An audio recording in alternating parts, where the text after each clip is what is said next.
On Tigray, the government of Ethiopia's law enforcement mission in the Tigray region, which commenced in November 2020, has notably garnered global attention. The suffering of Ethiopians who are victims of a situation that is not of their choosing is a source of pain for all Ethiopians and for the government. Over the course of the past months, there have been various efforts on the part of the government to assuage the pain and suffering of its own citizens in the region. While these efforts may have been marred by various challenges given the complex nature of any armed engagement, these efforts nevertheless have been underway and centered on enabling the return of normalcy for our people within the Tigray region. The aspirations of this administration to enable a life of dignity for its citizens over the course of the past 3 years has often been hijacked by agents of instability and their accomplices. The situation in Tigray is no different. A conflict provoked by a belligerent and now outlawed criminal enterprise has initiated endless suffering for the people of the region in whose name it continues to trade. While revisiting the incidents of November 4, 2020 that precipitated a federal government intervention may be viewed as a repetition, the global community has failed to come to terms with a number of glaringly apparent facts, which I would like to draw your attention to once again. Number one, the criminal enterprise's 3-decade abuse of power, state capture, bottomless corruption, and gross human rights violations committed against the nations and nationalities of the country, particularly ethnic Somalis, Amharas, Oromos, Anwaks, and many other groups without any external intervention. Number two, the disdain shown by the criminal enterprise towards numerous attempts to dialogue initiated by the federal government and many other independent actors, which have all been thwarted over the past 3 years. Number three, the warmongering narrative and overt belligerence exhibited by the criminal enterprise for several months preceding their attacks on the northern command of the Ethiopian National Defense Force. War is our traditional dance has been a commonly stated theme of the terrorist group.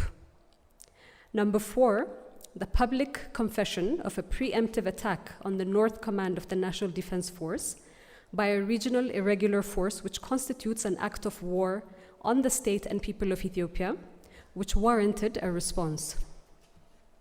Number five, the continued belligerence of fragments of the criminal enterprise, despite several calls by the federal government over the past months for them to surrender peacefully and lay down their arms with a guarantee of amnesty and support to return to life.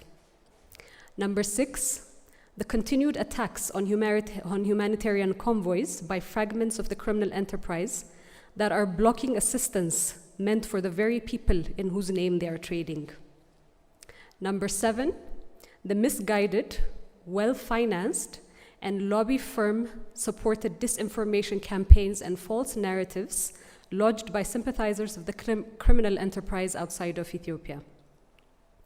Number eight, the utilization of looted national wealth illegally siphoned off into offshore accounts being used to finance disinformation campaigns and destabilizing activities, while the people of Tigray in whose name they trade have yet to receive a drop of financial and humanitarian support from these communities abroad. Number nine, the establishment and active operation of a constitutionally mandated provisional administration whose members continue to be assassinated by the criminal enterprise for merely serving the people of Tigray under a new mandate. And finally, number 10, the recent designation of the TPLF as a terrorist organization by the House of People's Representatives in a process adhering to the constitutional process of the country. These 10 facts are often deliberately overlooked, omitted, and disregarded by various entities who may have another agenda that has less to do with the well-being of our people in the Tigray region, but rather with other vested interests. The concoction of figures and stories to push a particular global narrative does not serve the people of Tigray, in whose name fabrications are spun for fundraising, relevance, and other interests. Ethiopia is witnessing an orchestrated attack that is condescending in nature, often patronizing in tone, belligerent in approach, and destructive in outcome. It is disingenuous to hijack the suffering of ordinary citizens for other goals. Compassion, upholding human rights, maintaining rule of law are values and principles entrenched in our cultural fabric and heritage as Ethiopians.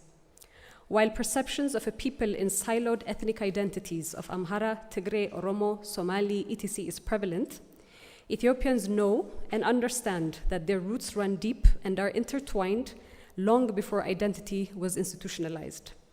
Therefore, save for a few conflict entrepreneurs that continuously press on lines of divisions, Ethiopians have and know how to live in harmony with each other. The need to support our people in the Tigray region recover from the current suffering is a primary responsibility of the government of Ethiopia, which it takes very seriously and is undertaking within the means available to it. Ethiopia has also shown readiness and an open will to positively and constructively engage with all partners, local and international. However, demonizing a sitting prime minister and chastising the government for reversing state collapse triggered by a criminal enterprise, instead of extending further support and reinforcement to rehabilitate the Tigray region, is unproductive and not constructive. The government of Ethiopia, led by Prime Minister Abiy Ahmed, knows its duties and commitments to its own people, to international norms and standards, and continues to take measures in addressing the multifaceted needs of more than 100 million people throughout the country. The government categorically rejects accusations of decimation of a people as a policy. Such is not the heartbeat of the administration.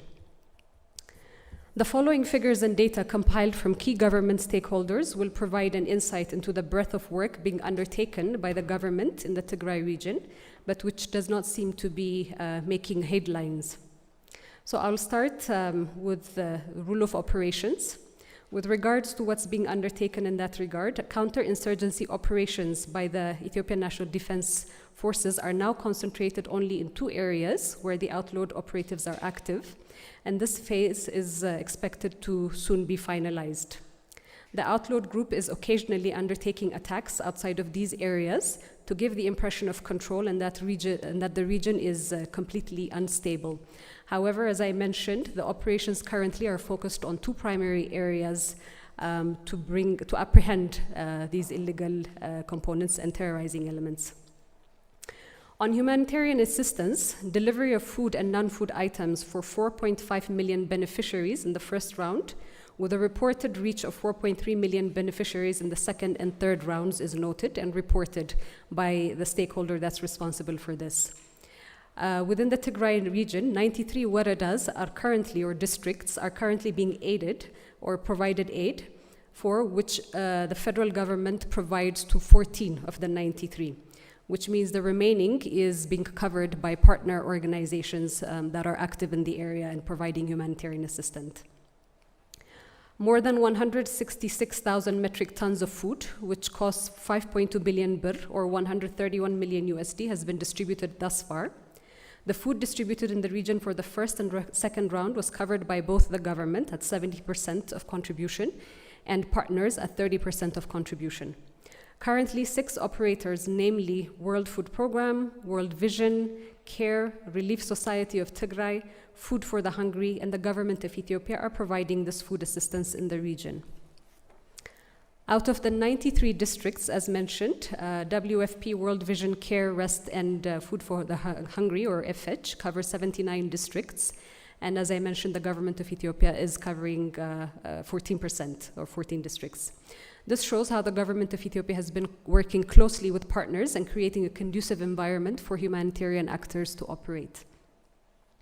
With this continued provision of food assistance, the global claims of hunger being used as a weapon of war are baseless and politically motivated. More than 79,000 emergency shelter and non-food item kits, including 41 rub holes, which is estimated to be more than 638 million birr or 16 million USD, has been supplied to cover the needs of more than or close to 400,000 IDPs. However, there is a significant gap in non-food items, which partners are covering only at 30% of the total requirements. So this is one gap that needs to be sufficiently addressed in catering to the needs of people affected by the conflict. Emergency medicine, which is estimated to be which at an expense of 72.9 million birr, and 12 ambulances have been supplied to the region by the Ministry of Health to strengthen the basic health services and facilities which had been destructed. The Ministry of Health has been working to operationalize the health facilities in the region and availing emergency supplies for the hospitals and other institutions in the region. In addition, together with partners, more than 60 mobile health teams have been established to deliver health services. 2 UN agencies and 9 international NGOs, in collaboration with the region's health bureau, are providing mobile health services in different waradas. So again, the allegations that health services are completely destructed and not operational is a baseless accusation, because together with aid organizations and partners, these activities are being undertaken. With regards to water supply for internally displaced people, 120 water trucks have been continuously active and deployed to supply safe water to IDPs and communities, which cover more than 621,000 people in the region. The Ministry of Agriculture, considering that the planting season is also upon us, and ensuring that farmers are reintegrated back into their farming activities, the Ministry of Agriculture has allocated more than 10 million birr to strengthen the regional agriculture and natural resource bureaus. Per reports provided, a total of 537,728 quintals of fertilizers have been made available thus far and have been dispatched to warehouses within the region. 3,440 quintals of seeds have also been purchased and transported to the region, with partners allocating around 72 million for livestock restocking as well. In terms of education, the Ministry of Education has allocated 95 million birr to the reopening of schools. Ministry of Education has also dispatched 1 million face masks to the region and installing hand washing facilities in up to 58 schools to provide and to promote COVID-19 protocols with the coordination of the education clusters in the region. Refugees in the region have been also one of the key priorities of the government to maintain their safety and security, and for the continuous food and non-food supplies to be available. In refugee camps where access and issues related with safety and security are a concern, the government has also taken immediate action by relocating and maintaining basic humanitarian services within the new locations. To say a little bit with regards to coordination mechanisms that have been put in place between the federal government and partners, currently the government and its partners are working closely based on the agreement which was signed on November 29, 2020, which stipulate terms of agreement related to access, coordination, and humanitarian assistance. To boost safe, efficient, and effective delivery of humanitarian assistance, an emergency coordination center, ECC, has been established in Mekelle for some months now. And this ECC, or Emergency Coordination Center, is comprised of relevant line ministries, regional bureaus, UN agencies, bilaterals, and international NGOs. This ECC is mandated to address immediate food and non-food needs in best organized and coordinated manner. Similarly, there has been also structures that have been put in place to cascade the services that the ECC is providing in a 4-layer emergency coordination system at the regional, zonal, warada, and food distribution points. Just to reiterate, as part of this coordination mechanism and in efforts to align with partners and also hear their side of what needs to be fulfilled,